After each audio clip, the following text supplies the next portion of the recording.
لیکن یہ لوگ شک میں پڑے کھیل رہے ہیں، تو اس دن کا انتظار کرو کہ آسمان سے صاف دھواں نکلے گا جو لوگوں پر چھا جائے گا، یہ درد دینے والا عذاب ہے۔ اس وقت وہ کہیں گے کہ اے پروردگار، ہم سے اس عذاب کو دور کر، ہم ایمان لاتے ہیں۔ اس وقت ان کو نصیحت کہاں مفید ہوگی، جبکہ ان کے پاس پیغمبر آ چکے جو ہمارے احکام کھول کر بیان کر دیتے تھے۔ پھر انہوں نے ان سے منہ پھیر لیا اور کہنے لگے، یہ تو سکھایا پڑھایا ہوا ہے، دیوانہ ہے، ہم تو تھوڑے دنوں عذاب ٹال دیتے ہیں مگر تم پھر کفر کرنے لگتے ہو۔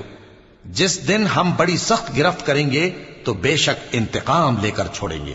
اور ان سے پہلے ہم نے قوم فرعون کی آزمائش کی، اور ان کے پاس ایک عالی قدر پیغمبر آئے جنہوں نے یہ کہا کہ اللہ کے بندوں یعنی بنی اسرائیل کو میرے حوالے کر دو، میں تمہارا امانت دار پیغمبر ہوں، اور اللہ کے سامنے سرکشی نہ کرو، میں تمہارے پاس کھلی دلیل لے کر آیا ہوں، اور اس بات سے کہ تم مجھے سنگسار کرو، میں اپنے اور تمہارے پروردگار کی پناہ لے چکا ہوں، اور اگر مجھ پر ایمان نہیں لاتے تو مجھ سے الگ ہو جاؤ۔